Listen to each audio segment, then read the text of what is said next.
Alright, what's good, YouTube? I'm back again with another video.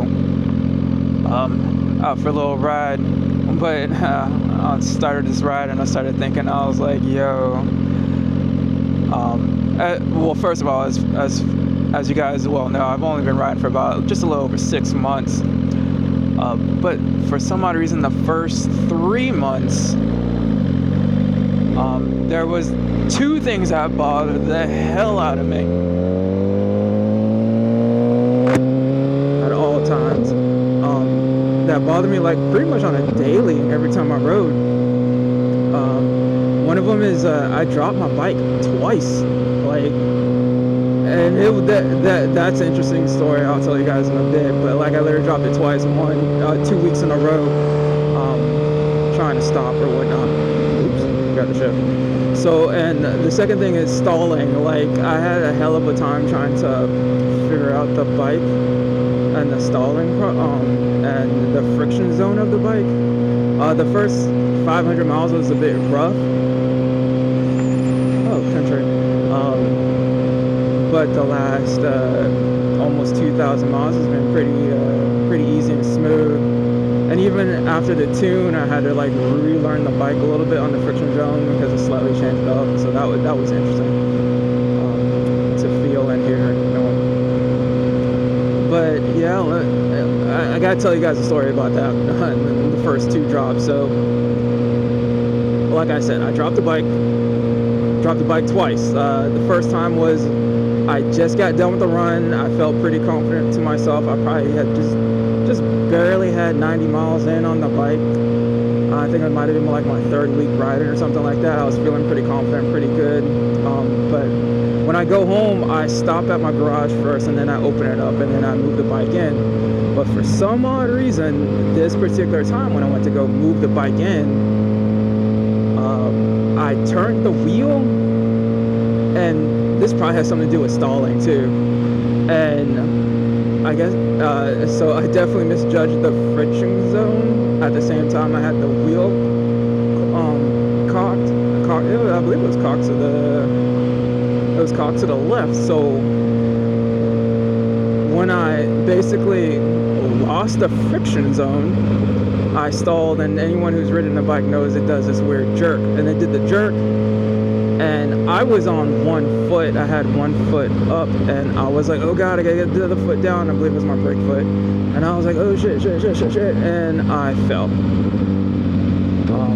So it took me a hot minute to figure out what I did wrong with that. I was so mad, but the one thing I did learn was I can deadlift my bike. So I thought that was pretty cool. My bike only weighs like 480 pounds or something like that.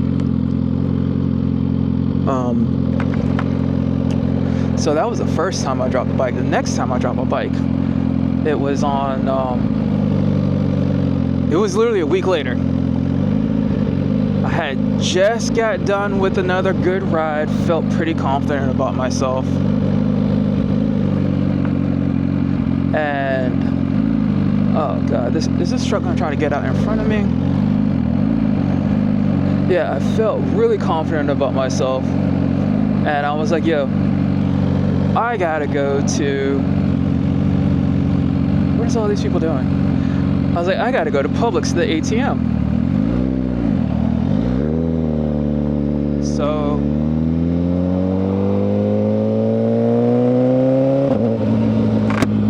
So I went to Publix and I saw a parking space. I planned out, mapped it all out in my head. It looked great in my head. But for some odd reason, when I came to the stop, I forgot no, I didn't forget. I put 1 foot down. I believe I put the brake foot down. No, I didn't put the brake foot down. I put my, the shifter foot down, the left foot down. And then I put the right foot kind of sort of down. And then I went for my kickstand, but for some odd reason, I did not extend the kickstand all the way. So when I went ahead and was going to put the weight down on the kickstand failed, and I fell. And I was like, yo, dropped the bike. Quite annoying. Extremely annoying. So as you guys can see, like right here and right here on my levers are completely broken off, but luckily Suzuki, when they make, these are standard Suzuki handles, levers here. So when Suzuki make these levers, they're actually made to break at this spot in case of a crash, so that if the bike is still drivable, you'll still be able to drive in and whatnot. As a matter of fact, since then I actually like these shorties and whatnot, so we'll see how much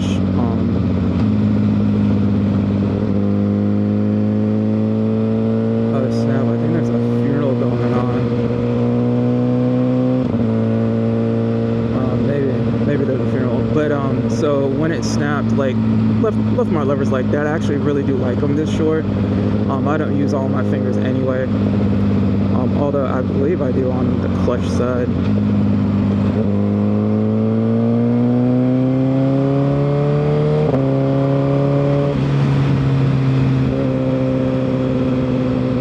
know what? I might not be going where I thought I was going to go.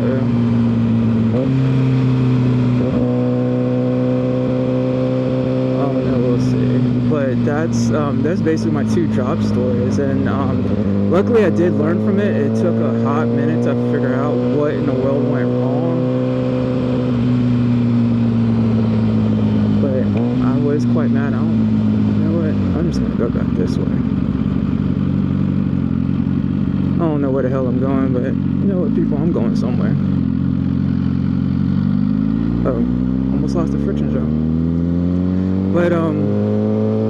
But yeah, that's literally my two drop stories. But I did learn, like, I have to have a system when I come to a complete stop, because if I don't, I'll just mess up. So what I basically do is when I come to a stop, make sure I have both feet planted. Make sure I have both feet planted. Then I go for the kickstand,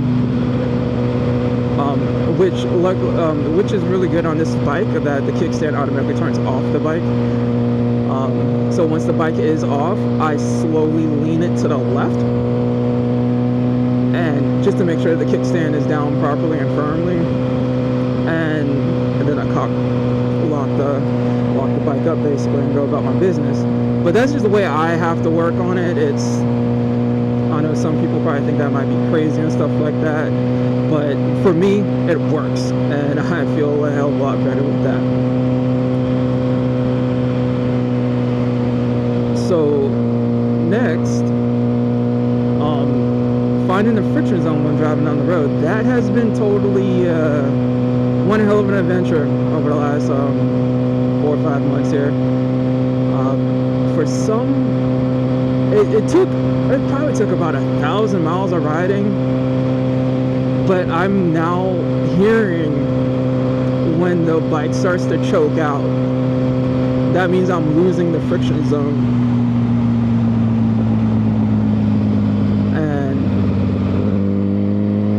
And I know it was about 1,500 miles, because it wasn't too far. It was just a few weeks ago, because I was around 1,500 miles a few weeks ago.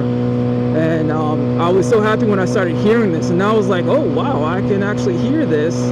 I don't know why I could not hear this before, but I guess spending more time on the bike. I really wish I could, like, if I had a chance to actually daily the bike, I probably would have picked this up a hell of a lot sooner than when I did. But I'm only able to ride like once a week, so it took a bit of time. So, and then of course, about a week and a half ago, I got a brand new exhaust installed, CNS exhaust from Brazil, full exhaust. Sounds great. This is actually what you're hearing right now. Believe it or not, it's a hell of a lot louder, than what you guys are hearing. Because for one, I didn't put the DB killer in it. And two, it's a shorty, so it's like pretty flush with the bike. It's pretty neat. Like I said in the last video, I will definitely have a review video on that, especially after a while. But once I got the new exhaust, like the next day, I did get it dyno tuned. Getting a dyno tune actually threw me off a bit on my friction zone. it's probably just a me thing, because once I get so used to one thing, a slight bit of change actually messes with me hardcore. So like it bothered me just a little bit. So it's been, oh hell, how long has it been? I think it's been a little over a week since I've had the exhaust and dyno tuned done and whatnot, and I must have stalled the bike maybe three times, like before the exhaust thing, and after, when I figured out the timing of the bike and whatnot, I had installed, and I was pretty happy about that until the day of dyno tuning. So that was pretty interesting. But for you new people who are listening on and watching and whatnot, I highly suggest, like, make sure you're not listening to music or anything like that. Just listen to the bike.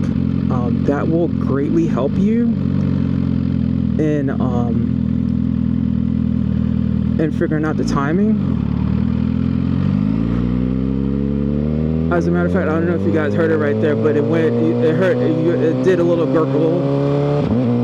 That means I was slowly losing the friction zone. So like I had to clutch in just a little bit to find that friction, to get back into the friction zone before it stalled. So even now, I'm getting better day by day. I just need to do a little bit more work on it. But it's really all about practice and repetition. So like any new people out there, I highly suggest that if you do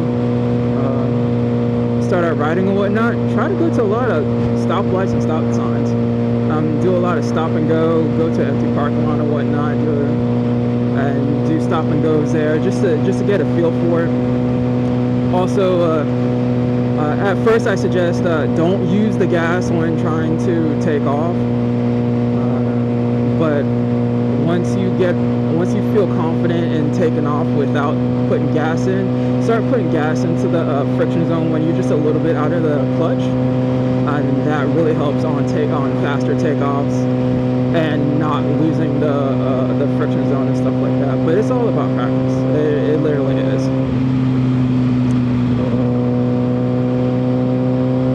But yeah, I guess this is going to conclude it for this video for today.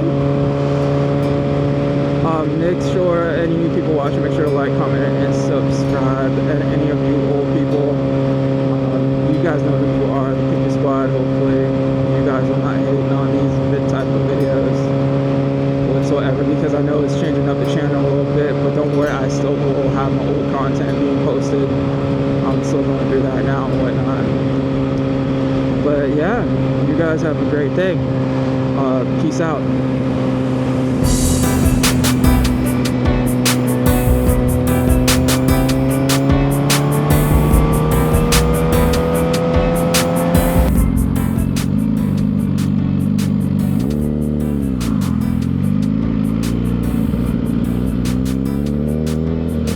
Oh hey y'all, here's a good example of when I'm coming to a stop. I'm gonna park so bougie over here.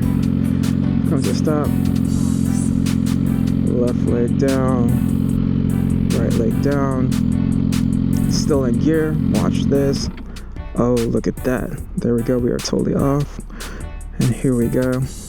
Cock it. And we're done.